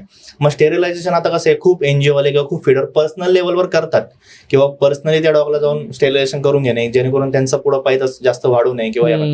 पण हे काम शक्यतो गव्हर्नमेंटनी जर जास्त मनावर घेतलं किंवा गव्हर्नमेंटनी हातात घेतलं आणि त्याच्यावर फोकसली, गव्हर्नमेंट काय करतोय, डॉग पकडून नेतात ते आणि हे करतात. त्याचं पुढे काय होतं ते आपल्याला माहित पण नाही. पण पकडून नेण्यापेक्षा जर स्टेरिलायझेशन करून परत त्याच एरियात सोडलं ना तर ते जास्त बेटर राहील. म्हणजे डॉगला सुद्धा तो एरिया लहानपणापासून मॅच असतो, त्याचं घर असतं एक प्रकारचं. सो ते पण हार्म होणार नाही आणि स्टेरिलायझेशन केल्यामुळे त्यांची पैदास खूप जास्त वाढणार. सो या पद्धतीने आपण करू शकतो. बरोबर. थोडंसं मला टेलिपॅथी बद्दल ही बोलायचं आहे की एखादी केस सांगू शकतोस ज्याच्यामध्ये तू प्राण्यांसोबत कनेक्ट केलेला आहेस?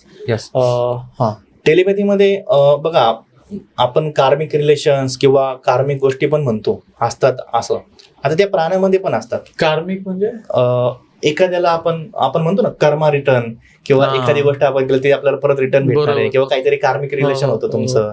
अशा पण गोष्टी प्राण्यामध्ये पण असतात. तर ते कशा, एक केस आली होती माझ्याकडं, त्यांचे 2 डॉग मिसिंग झाले होते आणि त्यांनी केस दिली माझ्याकडे. 3 दिवस हरवले होते त्यांचे डॉग, 3 दिवसापासून सापडत नव्हते. हरवल्याचा विषय म्हणजे असा, त्यांना कोणीतरी असंच जे कॉलनीतले जे काही लोक होते त्यांनी बळजबरी टॉर्चर करून त्यांना ते डॉग सोडायला लावले होते. सो त्यांनी ते सोडले आणि त्यांच्या डॉक्टर असं होतं की हे गेल्यानंतर आपण परत घेऊन यायचे ते डॉग. आणि ते गेले आणायला, पण ते डॉग काही तिथं सापडले नाही. एक 7-8 किलोमीटरचा डिस्टन्स होता. त्यानंतर 3 दिवस त्यांनी शोधलं पण डॉग काही सापडला नाही. मग त्यांनी कम्युनिकेशन केलं, माझ्याकडे ती केस दिली आणि मी कम्युनिकेशन केल्यानंतर त्यांना सांगितलं डॉगला काही शोधू नका, कारण डॉगचा ऍक्सिडेंट झालेला आहे आणि डॉग गेलेला या शरीरात नाही येतो. आणि त्यांना लोकेशन सांगितलं की तिथं एक मला मोठा लोखंडी डब्बा पण दिसतोय, अशी अशी जागा आहे. तर सगळं सांगितलं. तर त्यांना बिलीव बसलं नाही, कारण 3च दिवस झाले होते. ते म्हणजे शक्यच नाही, कारण ती खूप प्रेमळ आहे आणि हे आणि ऍक्सिडेंट वगैरे व्हायचं कारण नाही, कारण का तिथं मोकळी जागा आहे, तिथं काहीच वाहनं वगैरे नाही. म्हणलो ठीक आहे, काय हरकत नाही, जसं तुम्हाला वाटेल. आणि दुसऱ्या दिवशी त्यांनी परत शोध मोहीम चालू केली त्यांची त्या लोकेशनला. आणि त्यांना तिथं असं दिसलं की तिथं रेल्वे रूळ आहे आणि जसं मी सांगितलं तिथे एक मोठा लोखंडी डब्बा पडलेला आहे. तर तो डब्बा रेल्वेचा होता. अच्छा. तो तिथं ठेवलेला होता त्या जागेवर. तर त्यांनी त्या लोकेशन व्हेरीफाय झालं, त्यांना ते क्लिक झालं. मग त्यांनी तिथंच शोधायला चालू केली. तिथे एक गुराखी आला होता बकऱ्या घेऊन. त्याला त्यांनी सहज विचारलं की तू असा डॉग बघितला? तो म्हणला 2 दिवसापूर्वी इथं ऍक्सिडेंट झाला या डॉगचा, बघा इथं बॉडी पडलेली. तर ती बॉडी पण त्यांनी मला फोटो दाखवले, म्हणजे सर तुम्ही बोलला ते खरं झालं. तसंच झालेलं आहे ते, आणि लोकेशन पण मॅच झालं, आणि तुम्ही सांगितलं तसं ऍक्सिडेंट पण झालेला आहे, त्यात ती गेलेली आहे. हा विषय इथं ड्रॉप झाला.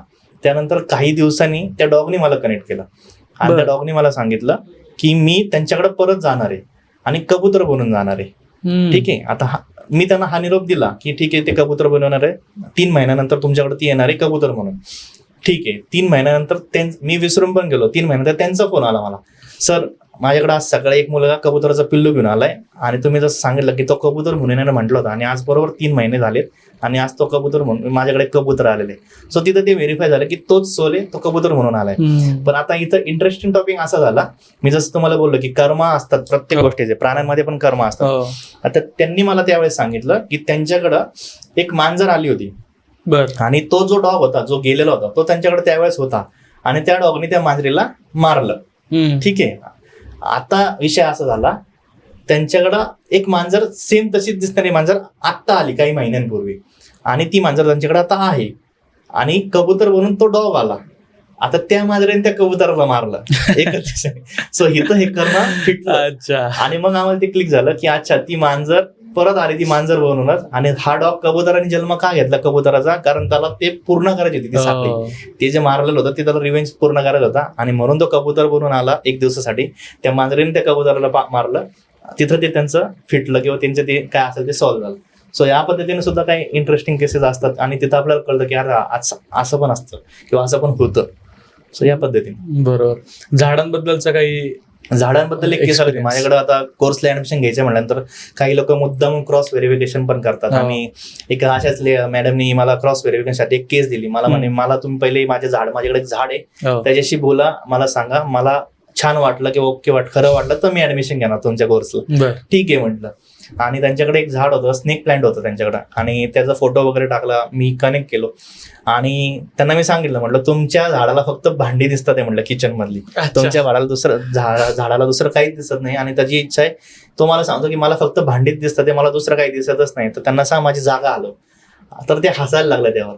आणि दुसरी गोष्ट सांगितली की ते कंटिन्यू तिथं धुपाचा वास येतोय, कंटिन्यू धूप लावलेला असतो त्यांच्या घरात, तर तो कुठंतरी थोडा कमी झाला पाहिजे. सो मी त्यांना ह्या 2च गोष्टी सांगितल्या, पण त्यांना त्या व्हेरीफाय झाला, आणि त्यांनी मला फोटो टाकला रिअल, म्हणजे फक्त झाडाचा पहिला दाखला होता, नंतर सगळीकडचा फोटो टाकला लांबून. तर ते झाड त्यांनी किचन मध्ये ठेवलं होतं, आपण जिथं स्वयंपाक करतो एक खिडकी होती, किचन ओट्यावर समोर एक फोटो तिथं ठेवलं होतं, आणि त्या झाडाला सगळीकडे भांडीत दिसत होते. त्याचं ते म्हणणं बरोबर होतं, आणि त्यांनी सांगितलं की त्यांच्याकडे अग्निउत्र वगैरे होतं, त्याच्यामुळे ते कंटिन्यू धूप वगैरे चालू असते. तो स्मेल तुम्हाला आला, त्यांनी दाखवला. सो या पद्धतीने ते झाडाशी पण एक छान कम्युनिकेशन झालं होतं. अशा खूप केसेस आहेत झाडाच्या, पण एक छोटीशी केस तुम्हाला आपल्या स्टुडिओमध्ये झाड आहे. सो या झाडासोबत मागे एक झाड आहे, तुमच्या मागे एक झाड आहे. सो दोघांसोबत जर तुम्हाला कनेक्ट करता आलं तर काय? ऍक्च्युली मी जेव्हा इथं आलो तेव्हाच मी कम्युनिकेशन केलं, म्हणजे पाहिलं आल्या. आणि मी तुम्हाला जसं सांगितलं की या झाडाला मोठी साईज पाहिजे कुंडीची, आणि त्याची माती चेंज करायची त्याला. सो त्याची नीड एक माती आणि कुंडी आहे, हे तुम्ही चेंज केलं तर हे झाड अजून छान होईल, याला फुलं वगैरे पण येतील लगेच. सो करून बघा ते मी करून पाहिजे. आणि मागे काय आहे ते थोडंसं सुकलंय, मागचं झाड मी आता पाहिलं नाही. बर, ठीक आहे. सो मग याला जर कुंडीमध्ये चेंज केली, थोडीशी मोठी कुंडी आणि माती चेंज झाली पाहिजे त्याची, मग ते थोडस अजून छान ग्रो होईल, आणि त्याला फुलं पण येतील. आता सध्या एकच फुलं आले, पण त्याला अजून फुलं येतील. बर, थोडंसं कंजेस्टेड आहे ते, बाहेर ठेवा नाही, इथंच ठेवा, पण थोडंसं ऍडजस्ट करावं लागतं इथं त्याच्या छोट्याशा जागेत. थोडंसं मोठं झालं तर अजून बेटर होईल. ग्रेट, ठीक आहे. सो हे आता व्हिडिओ मध्ये चालू राहीलच आहे, येस, आणि पुढेही व्हिडिओ नक्की. सो तुम्हाला लोक कमेंट करून सांगतील की झाड वाढले तुम्ही सांगितल्याप्रमाणे. ठीक आहे, तुम्हाला एक फायनल काही कमेंट करायची आहे, प्रेक्षकांना काही सल्ला द्यायचा आहे? माझं सांगणं एवढंच राहील सगळ्यांना की निसर्गाकडं किंवा प्राण्यांकडे ना चुकीच्या नजरेने पाहू नका, कारण निसर्ग आणि प्राणी इतका इम्पॉर्टंट आहे ना मानवासाठी. जर तुम्ही आत्ता त्याची केअर करणार ना, तर पुढे तुमची केअर होणार आहे निसर्गाकडनं. सो त्याच्यामुळे प्रत्येकाने मनातला जो द्वेष आहे प्राण्यांविषयी किंवा झाडांविषयी जो काय असेल तो काढून आहे ना, त्याच्यावर काम कसं करता येईल शांततेने, याच्यावर आपण काम केलं पाहिजे. दादा धन्यवाद, तुम्ही आज बोल मराठीला टाइम दिला. आपण खूप वेगळा विषय होता आजचा. मी पहिलीच पॉडकास्ट अशी करतोय की ज्याच्यामध्ये मी प्राण्यांबद्दल जे कम्युनिकेट करतोय त्यांच्यासोबत मी डिस्कशन करतोय. तुम्ही प्राण्यांसोबतच नाही झाडांसोबतही कम्युनिकेट करताय, आणि खूप वेगळा एक्सपिरियन्स माझा आजचा होता. खूप गोष्टी मला शिकायला मिळाल्या. मला असं वाटतं की प्रेक्षकांनाही खूप साऱ्या गोष्टी शिकायला मिळाल्या असतील. तुम्हाला जर तुमच्या घरामध्ये काही पेट असतील, काही अॅनिमल असतील, किंवा तुम्हाला झाडांसोबत कनेक्ट करायचं असेल, तुम्हाला स्वतःची बाजू, त्यांची बाजू समजून घ्यायची असेल, तर दादांचा मी कॉन्टॅक्ट डिटेल्स जे आहेत ना ते डिस्क्रिप्शन बॉक्समध्ये आणि कमेंट बॉक्समध्ये पिन करून ठेवणार आहे. तुम्ही त्यांना डायरेक्टली कॉन्टॅक्ट करू शकता. ते तुम्हाला नक्की हेल्प करतील. तुमचा जे काही प्रश्न असतील, प्रॉब्लेम्स असतील, तुमच्या जे पाळीव प्राण्यांचे काही प्रॉब्लेम्स असतील तर ते देखील तुम्ही त्यांच्यासोबत शेअर करा. त्यांच्यावरती योग्य तो सल्ला, मार्गदर्शन दादा तुम्हाला देतील. थँक्यू सो मच दादा. येस, धन्यवाद. धन्यवाद.